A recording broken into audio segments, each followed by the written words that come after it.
agora quero convidar o pastor Alex Magno. Tá? Pastor Alex Magno, ele foi enviado, ele e sua esposa, pastora Rita, para serem missionários nos Estados Unidos em 2003. Estão há 20 anos nos Estados Unidos. Eu soube disso agora, há pouco tempo, né? Numa conversinha que nós tivemos sexta-feira. E ele é responsável hoje por 28 igrejas, tá? A maior parte delas em Moçambique, mas tem em Dallas, tem no México, tem na Índia, e o resto ele vai dizer, tá certo? Então ele tem o coração missionário, tá? E foi um prazer para a gente enorme, sabe, ele ter aceitado o convite de estar aqui, né? Foi muita luta lá na Coreia, viu? Mas deu certo, né? Foi muito choro, né? E para nós é uma honra. Esta casa é sua porque é a casa do nosso Deus, né? Amém? Fique à vontade, que o Espírito Santo fale como Ele quiser. Ele é quem manda, né? É o Espírito, a igreja é dele, tudo é dele e você é um instrumento nas mãos dele, né? Só queria dizer uma coisa para os irmãos: estar com 28 igrejas, estar sendo cidadão americano, ter um casal de filhos lindos. Deus gosta muito dele, porque deu uma esposa bonita e deu uns filhos lindos, né? Então Deus gosta de tu, viu, cara? Gosta demais, né? Então, meus irmãos, mas não é fácil. Aí eu sei que tem muitas lágrimas de sangue que foi derramada durante essa jornada, mas o Senhor, Ele é fiel e Ele guarda os seus. Daqui para frente, Deus te abençoe. Obrigado, pastor Lécio. Muito obrigado. Muito obrigado. Muito obrigado. Minha gente, demos um aplauso ao nome do Senhor por este homem de Deus. Agora, mais forte pela sua esposa, autêntica pastora. Oh, glória! Minha gente, antes de ministrar, eu quero tomar pelo menos uns 20 a 30 segundos para falar do vosso pastor, a vossa pastora. Nós estivemos lá no Horizontes com o pastor Ronaldo. Foi um tempo tão feliz. Me lembrou muito do tempo da Coreia, aonde o Laércio, aonde chega, o pastor Laércio é uma alegria, contagiante, leve, suave, muito cheio de alegria. E eu conheci a sua esposa, a pastora Sônia, muito autêntica, uma mulher muito verdadeira. E nós ficamos com o coração abençoados, eu e minha esposa, a pastora Rita, e os meus filhos, que é o Alice e a Ruama. O meu filho tem 10 anos, 11 anos. E ele disse que legal o pastor Laércio, né, pai? Gostou muito. E eu estou agradecido ao Senhor. Irmãos, o que falar mais do que o Senhor tem feito? Nós estamos servindo ali em Dallas. Eu também sou ágape. Eu também sou. Meu coração é com vocês aqui. Nós viemos de passo por esse tempo de meses. Já estamos voltando na outra semana. Já para tanta coisa que Deus tem feito.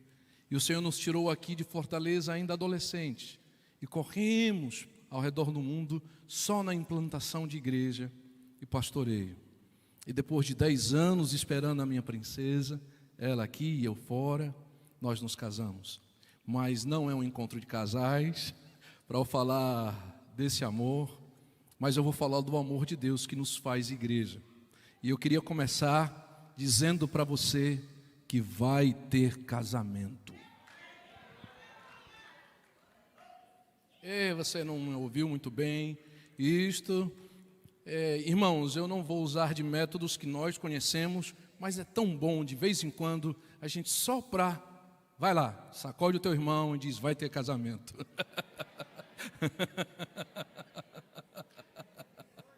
Vai ter casamento. Oh, glória. Daniel que o diga ali, né? O Daniel. O Senhor é bom. Quando nós falamos de casamento, alguém de vocês, alguém que está casado aqui, lembra do dia do seu casamento? Ok? Coloca a imagem, por bondade. Olha lá. Obrigado, Alberto. Alguém lembra do dia do seu casamento? Os casais que têm 33 anos, mais de 30 anos casados, levanta a mão. Oh, glória. Oh, glória. Os casais que têm 50 anos casados, levanta a mão. Oh, glória. Vão chegar, estão chegando. Os que têm 1 ano, 2 anos de casado. Olha só, demos um aplauso ao Senhor pela vida deles, olha só. É lindo. Ai, o dia do meu casamento. Meu Deus. Bom, essa é outra história. Mas eu sei que cada um de vocês que sabem de história de casamento, quanto mais se escuta, mais querem saber. Não é verdade? Você ainda, as irmãs, você ainda lembra do seu vestido de casamento? Se o esposo está do seu lado aí, você diz assim: amor, você lembra do seu vestido de casamento? Você lembra? Você ainda tem, olha o desafio, você ainda tem o seu vestido de casamento? Queria pedir que alguém nos trouxesse aquele próprio que eu tenho ali, preto, para cá, por bondade. Vem cá, Daniel, vem, dá uma força aqui. Alguém mais? É só trazer aquilo que está aqui para cá, por bondade. Ajuda lá, filhão. Obrigado. Vocês já viram alguma noiva casando sem vestido de casamento? Claro, né? Existem, mas não é tão normal. E eu sei que os seus olhares estão agora naquele pano preto. O que será que vai sair dali? Venham para cá, Daniel.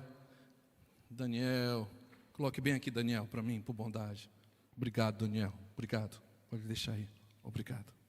Obrigado. Quando nós falamos sobre vai ter o casamento, profeticamente nós sabemos que a igreja vai se casar. E a igreja, ela está vestida de vestido de noiva.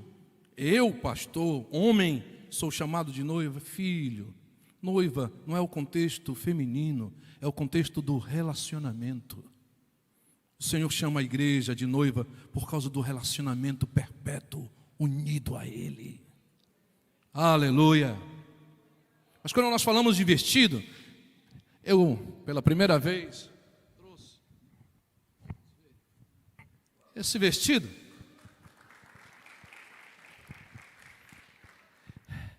E eu sei que algumas irmãs que estão aqui dizem: pastor, quanto é? Outros dizem: pastor, eu estou recebendo doação. Mas quando nós falamos sobre o casamento, vai ter casamento, nós estamos falando em que toda a noiva, contexto, seu conceito, quem ela está preparada para o casamento. A noiva, ela se prepara para o casamento. Diga: a noiva, ela se prepara para o casamento. Tempo, cabelo, maquiagem, tudo. Até as amigas, ela fala uma com a outra: olha, eu vou casar. Só que no dia de hoje, como igreja, e quando nós falamos de casamento, muitas pessoas elas não entendem, porque elas não conseguem discernir quem é a noiva. Eu sei que a igreja sabe. Diga comigo, quem é a noiva? Em Apocalipse capítulo 21, versículo 1 ao 2, acompanhem comigo a leitura, leia então. Então vi novos céus e nova terra, pois o primeiro céu e a primeira terra tinham passado, e o mar já não existia. Vi a cidade santa, a nova Jerusalém, que descia dos céus da parte de Deus, como uma noiva adornada para o seu noivo. Em Apocalipse capítulo de número 19, versículo 7 ao 9, se você puder acompanhar e ler comigo aqui também, ou na palavra que você tenha, diz assim: alegremo-nos, exultemos e demos-lhe glória, porque são chegadas as bodas do Cordeiro, cuja esposa a si mesmo já se ataviou, pois lhe foi dado vestir-se de linho finíssimo, resplandecente e puro, porque o linho finíssimo são os atos de justiça dos santos. Então me falou o anjo, escreve, leia comigo: bem-aventurados aqueles que são chamados à ceia das bodas do Cordeiro. Assim que o Senhor ele começa falando que um povo que se chama igreja é noiva, e uma cidade também é chamada de noiva. Diga comigo, povo.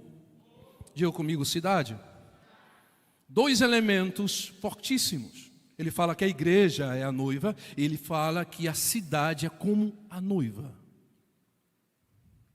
Bendito seja o nome do Senhor. Sabe por quê? Porque vai ter casamento. Algo vai acontecer que você ainda não percebeu. Vai ter um casamento. O texto ainda nos faz pensar no capítulo 21 e capítulo 19, que há uma ação profética, cósmica, poderosa, que se realizará, aonde essa noiva, que é a igreja, vai se encontrar com o Senhor. Eu não sei se você está me ouvindo, mas se você nunca voou, você vai voar. Você vai voar.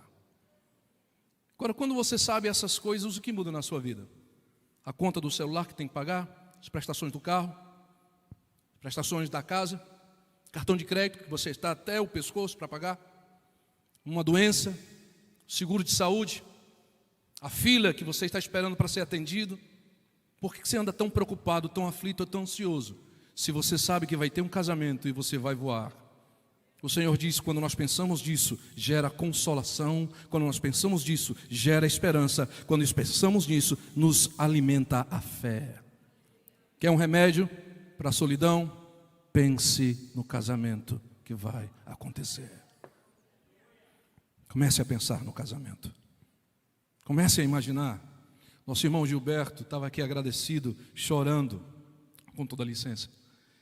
Momento em que ele tem passado e que Deus tem com a sua misericórdia, mas é a alegria de ele poder contemplar os céus, contemplar o Senhor, que vem aquela força que ninguém consegue explicar, que é a presença do Senhor poderosa, e diz: levanta, filho, a tua esperança não será frustrada.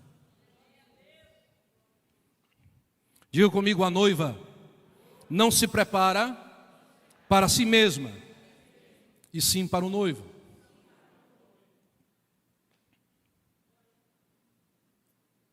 No dia do meu casamento, nós já nos conhecemos, entre conhecer e casamento são 32 anos. Sou jovem ainda. Ela estava preparada exatamente como eu gosto, da maneira que eu gosto. Linda, maravilhosa, como sempre é, mas quando eu olhava para ela, ela tinha tomado tempo para se preparar para mim. A Bíblia diz que o noivo é Jesus. E a primeira característica da noiva é humildade e simplicidade. Ela não ama o mundo, ela não está envolvida no sistema deste mundo, ela tem uma vida santa e dedicada ao Senhor. Só que você hoje encontra uma noiva que está preparada com vestes nupciais, mas para o outro noivo. O noivo empresário, o noivo da farândula evangélica, o noivo do dinheiro, o noivo do status, o noivo do conhecimento desenfreado sem vida com Deus, o noivo do status, o noivo da aparência. Essa noiva, ela está preparada, mas não para o casamento com o noivo. Porque a noiva que está preparada, aleluia, a noiva que é a igreja do Senhor, ela se prepara não para a igreja batista, não para a congregação, não para a igreja Assembleia de Deus, ela se prepara para o noivo. Portanto, a verdadeira noiva, as suas vestes rompe o espírito de religiosidade, porque ela não existe para trazer prazer ou agradar a religião. Ela existe para agradar o noivo, e o noivo é Jesus.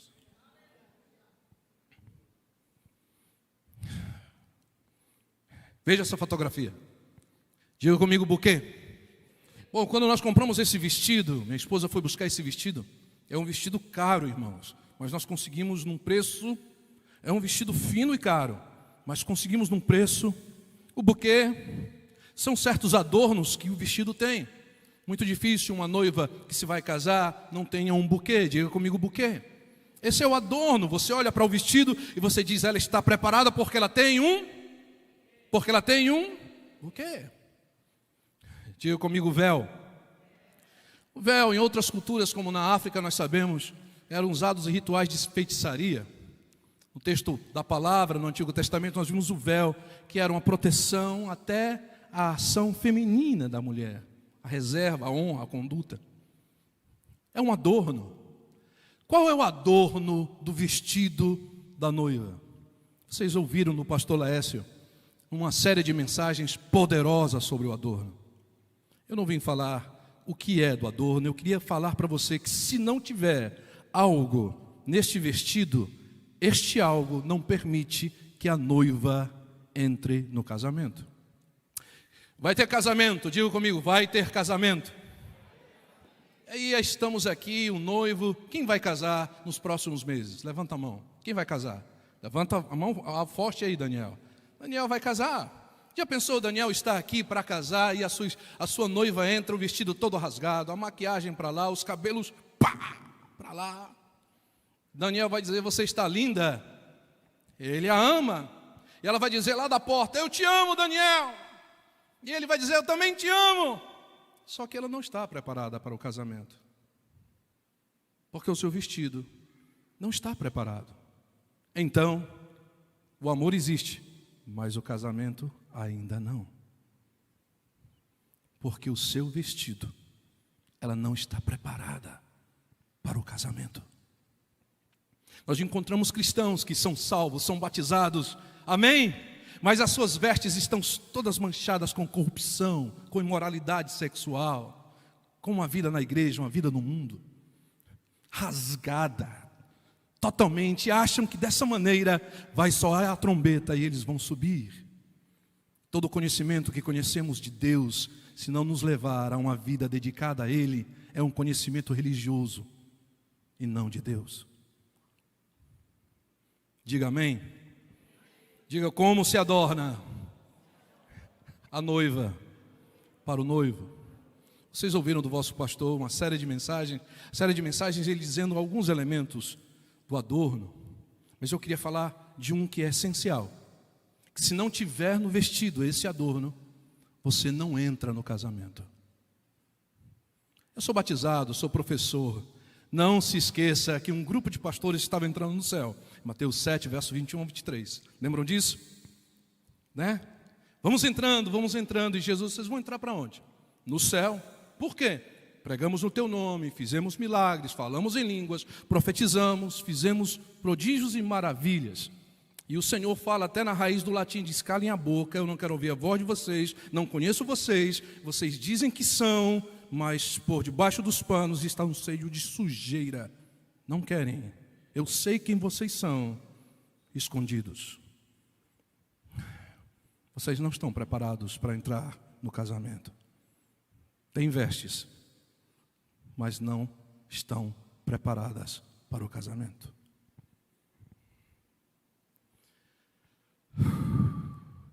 Diga amém. Eu serei muito breve, não vou cansá-los. Direto. Eu queria só que você pensasse agora. Feche seus olhos, incline o seu rosto e ore um pouco agora. Você e Deus. Como está a sua vida, os seus passos, sua vida, suas prioridades diante do Senhor? Como estão as tuas vestes? O Senhor está te chamando. Filho, filha, a aposentadoria não é suficiente. O dinheiro na conta não é suficiente. Teu título na parede não é suficiente. Tudo vai ficar. Eu estou te preparando para um casamento. E tudo que eu te dei nesta vida é para que você melhor sirva a noiva, sendo a noiva. Vai ter casamento e você precisa estar preparado para encontrar-se comigo. Diga amém. Como? Em Mateus capítulo de número 25, fala do que é essencial para o vestido da noiva. Algumas pessoas vão ler em Mateus capítulo 25, a parábola das 10 virgens. Claro, pastor Gilberto, vão dizer as 10 tribos perdidas de Israel. É normal, 10. Alguns outros vão dizer, não, essa é a realidade profética de Jerusalém, dos gentios. Entendo. Outros vão falar que é uma parábola que expressa outras conotações, tempos históricos da igreja. Eu não vou me enfocar sobre isso, mas apenas a simplicidade de um simples fato. Que se não existe na vida destas 10, elas não entram no casamento. Os irmãos querem saber? Vamos ficar de pé, vamos ler então. Mateus 25, verso 1.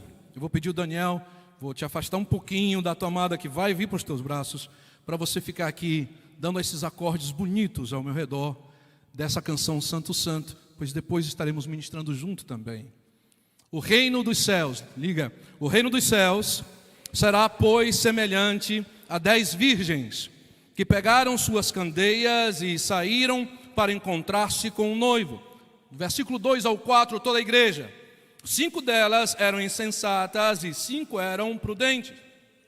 As insensatas pegaram suas candeias, mas não levaram óleo. As prudentes, porém, levaram óleo em suas vasilhas, junto com suas candeias. Verso de número 5 ao 6, toda a igreja.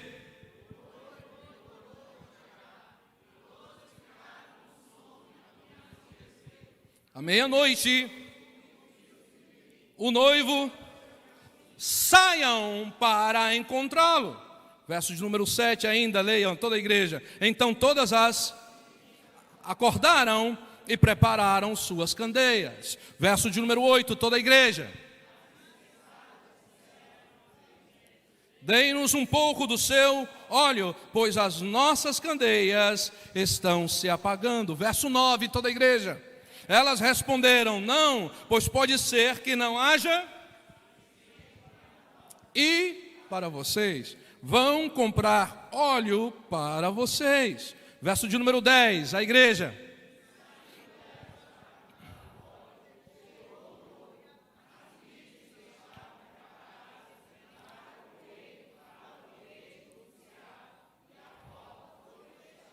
Verso de número 11 ainda, a igreja. Mais tarde vieram também as outras e disseram. Verso 12 ao 13, toda a igreja.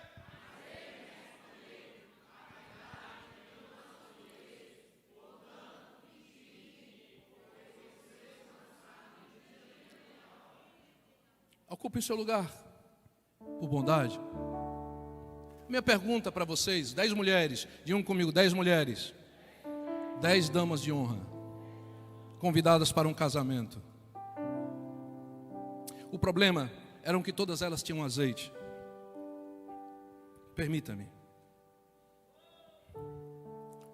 Só que, só 5 delas tinham reserva de azeite. O problema não era o azeite na lâmpada, era o azeite na reserva. 5 delas disseram: olha, nós temos azeite na lâmpada e vocês também têm azeite na lâmpada. Só que vai faltar, diga comigo, vai faltar. As 5 disseram: vai faltar na minha lâmpada, mas eu tenho reserva para encher a lâmpada e não faltar. As outras 5 disseram: nós temos azeite, mas não temos reserva.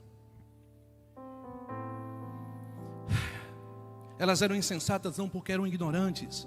Elas eram insensatas porque elas só confiavam no azeite da lâmpada.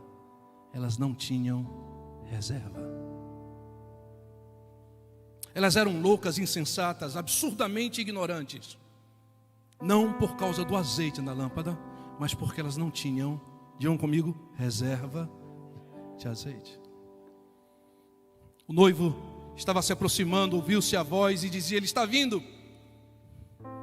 As outras 5 disseram: ei, psiu, me dá azeite. Elas disseram, as 5 prudentes: não podemos dar da reserva do nosso azeite.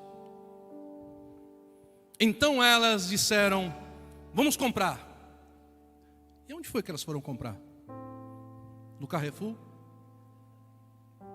Onde foi que elas foram comprar?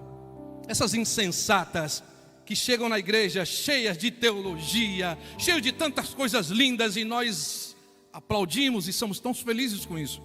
Eu estudei também teologia e sou amante de tudo isso. Mas cadê a reserva de azeite? Elas esqueceram da reserva. E a pergunta é: aonde elas foram comprar?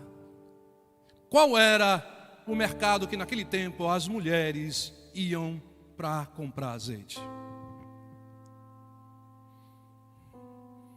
Diga comigo, aonde foram comprar azeite?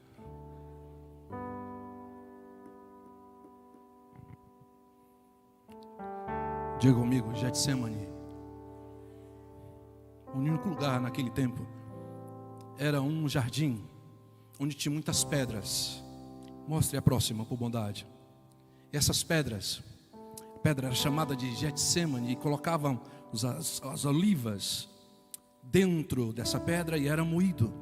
E como tinha muitas pedras a próxima, como tinha muitas pedras, essa era a pedra que se chamava Getsemane. Era como um pilão que esmagava as azeitonas.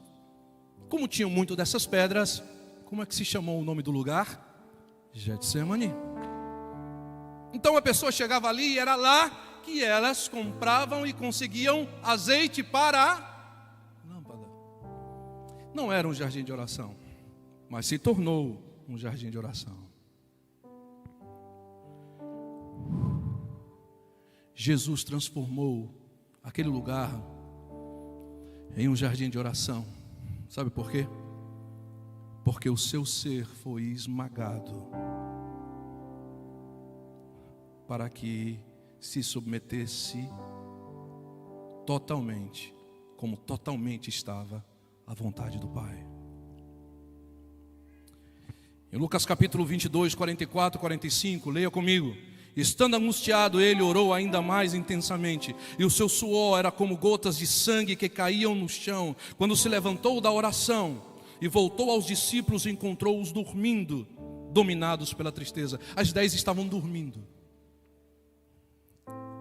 Quando ouviram a voz profética, o noivo vem aí, despertaram. 5 delas correram, vamos comprar azeite. Aqui eram 12 discípulos que andaram 3 anos e 2 semanas com Jesus. E estavam dormindo também. A igreja que não tem azeite, ela está dormindo? Não, a igreja que não tem reserva de azeite é a igreja que dorme. E o que é a reserva de azeite, pastor? Jesus foi esmagado. Submissão completa à vontade do Pai. E foi orando. E por causa dessa prensa, aquele lugar foi chamado jardim de oração. A reserva do azeite, irmãos, é a vida de oração. Sem vida de oração, não há como entrar no encontro com o noivo. Porque a vida de oração é resposta à vida da palavra. Quem lê a palavra e não ora, está lendo tudo errado. Quem conhece a Bíblia e não tem vida de oração, não conhece a palavra. Quem tem conhecimento bíblico e a sua vida de oração é longe do conhecimento, está aprendendo errado. Deus é um escritor e quem quiser conhecê-lo há de ler o que ele escreveu. E quanto mais o conhecemos, mais nós oramos e nos humilhamos e buscamos dele. Você tem certeza que sem vida de oração você está preparado para o encontro com o noivo? Você acha realmente que só com a sua teologia e sem vida de oração você está preparado para o encontro com o noivo? Os céus vão se abrir. O Senhor vem e estará nas nuvens. Voz de arcanjo, voz de trombeta. Oh, aleluia. O Senhor vem buscar a igreja. Não é a igreja apenas que tem o Espírito Santo. O problema não é o azeite, que é o Espírito Santo. O Espírito Santo não é problema. O problema é a sua vida de oração, que não tem reserva. Você não ora. Você sabe que Deus te ama. Você sabe que o Espírito Santo é o Senhor. Mas a sua resposta, a vida de oração.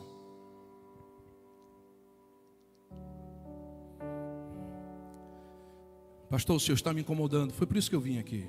Não sei se eu vou voltar para pregar. Assim que a primeira vez, me aguantem. Você precisa estar preparado para o encontro com o noivo.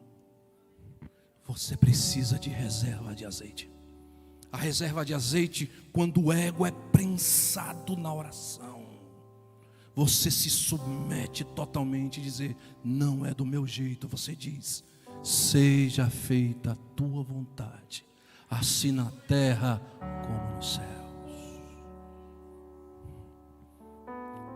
Quando nós entregamos a vida ao Senhor, nós oramos. Quando lemos a palavra, nós oramos. Quando passamos por lutas, nós oramos. A resposta, tudo é oração. Não a oração que apenas comunica problemas e pede coisas. É a contemplação. Porque quando você olha para Deus e vê quem Ele é, você até esquece o que você ia pedir.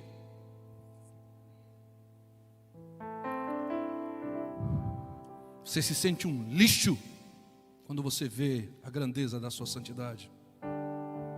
Embora você é santo, porque é Ele em você. Só que Ele em você não erradicou a presença do pecado, venceu o poder do pecado, mas a presença está lá. E sem a resposta à vida de oração, não há reserva de azeite.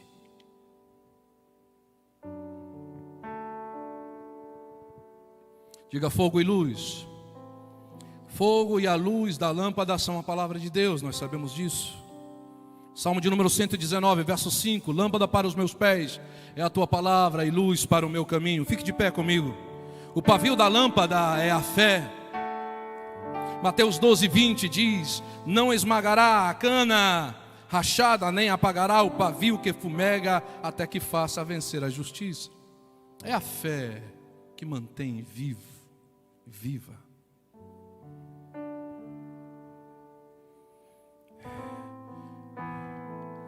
Tenho uma pergunta para vocês: como manter a vida na palavra sem ter vida de oração? Responda para mim. Como você tem uma vida na palavra sem vida de oração? Como é que isso acontece? Hoje eu li muito a Bíblia e eu orei muito pouco. Enquanto Netflix, enquanto na sua casa for 3 horas de filme e 5 de oração, seu lar não está consagrado. Enquanto Prime, Amazon, Netflix foram mais tempo e você 5 minutos de oração, você ainda não está consagrado.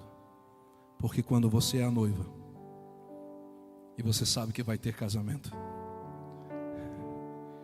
a primeira coisa que você começa a se preocupar é reserva de azeite.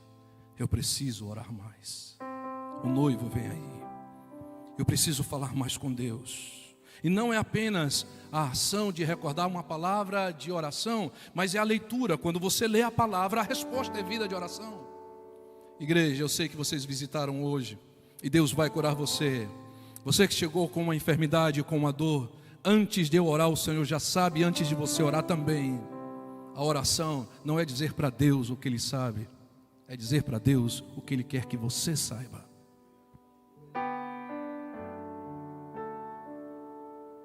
O que você precisa, Ele sabe. Diga para a pessoa que está do seu lado o que você precisa. O Senhor sabe. Ele sabe a sua dor. Então, para que orar? Contemplar. Ele sabe. Ele conhece. Há uma noiva que será arrebatada e outra que não será arrebatada. Suas vestes são nupciais para outro noivo, não para o noivo Jesus. Portanto, diga comigo: à meia-noite ouviu-se um grito: o noivo vem aí, saiam ao encontro dele. Essa voz é a voz profética dos últimos dias. Deus tem que levantar pastores como o pastor Lécio, pastora Sônia, como José, Marcos, Manuel. Eu não sei qual é o nome, mas se o Espírito de Deus está dizendo, você não vai mais ficar calado. Você é essa voz para despertar a noiva. Você não pode mais ser conivente ao pecado, à frieza espiritual. Você não pode estar mergulhado em tantas letras que a sua vida não tem qualidade de vida de oração.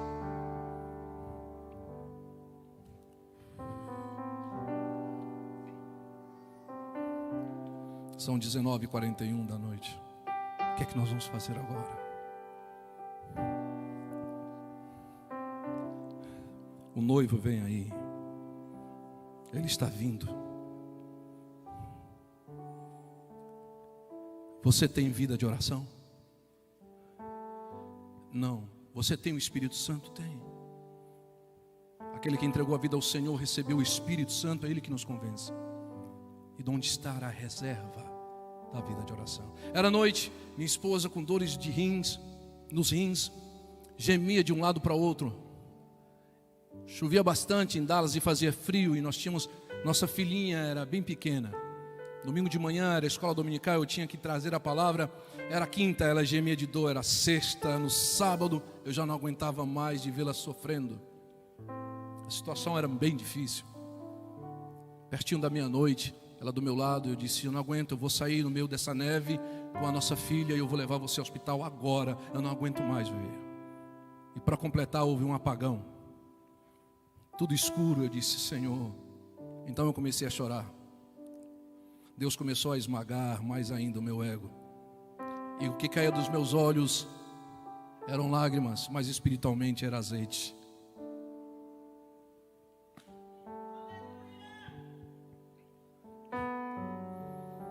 Então ouvi uma voz que dizia: filho, eu estou contigo, não temas, eu envio o meu anjo agora para tocar a tua esposa. No meio daquela escuridão, eu olhei para o lado dela, toquei nela, ela olhou para mim, e eu olhando no meio da escuridão, ela disse: filho, eu não sei o que aconteceu, mas eu sei que alguém me tocou e a dor foi embora. Eu sei que foi o Senhor. Louvado seja o nome do Senhor. Aleluia.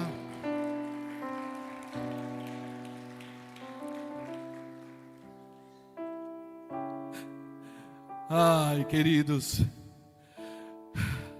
tem que escorrer azeite quando você ora. E esse azeite não escorre, meu amigo, quando você sofre. É quando o seu ego, a sua vida se submete à vontade do Senhor. É maravilhoso ver a equipe do louvor toda junto aqui, poder ministrando. É poderoso ver uma igreja forte, influenciadora nessa comunidade. É tremendo ver como a igreja foi levantada aqui. É poderoso. Eu fico muito agradecido. Mas a que vai subir, ela tem reserva de azeite. Ela tem vestes brancas.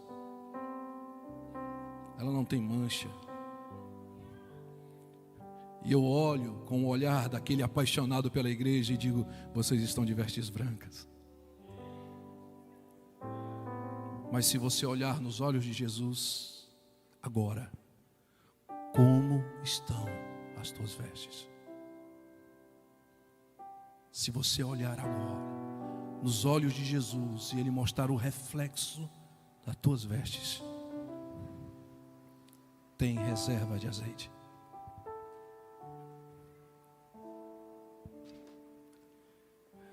Queria chamar a pastora Rita para vir orar junto comigo. Daniel, eu queria tocar também. Queria poder de alguma maneira ministrar junto com vocês, que o grupo que está aqui. Daniel, perdão pela liberdade, viu? Mas eu queria convidar algumas pessoas que estão aqui, antes de nós orarmos por você que vai entregar ao Senhor, e antes de orar por você que está, aleluia, precisando de uma cura, eu queria orar por você que Deus tocou na sua vida e disse: pastor, eu quero me encontrar com o noivo e eu preciso ter um avivamento na minha vida de oração. Eu preciso orar mais. Eu preciso ter uma vida mais entregue ao Senhor. Eu preciso. Enquanto as reuniões de domingo foram lotadas e as de oração foram 5 pessoas, as vestes da igreja não têm reserva de azeite. Sabe por quê? Porque a oração não é uma barganha. A oração é a contemplação de quem Deus é, e a fragilidade de quem você é, e a graça dele que se aperfeiçoa na tua fraqueza. Ele te levanta. É Ele. Tudo é Ele. Sempre foi. O altar está aberto, nós temos alguns degraus aqui. E eu queria convidar você, o altar, a sua vida diante do Senhor. Mas se você desejar tornar público diante do Senhor, com uma ação de dizer: pastor, eu quero, venha aqui à frente e eu quero orar por você aqui. Saia do seu lugar, venha. Você que deseja: eu preciso de um avivamento na minha vida de oração.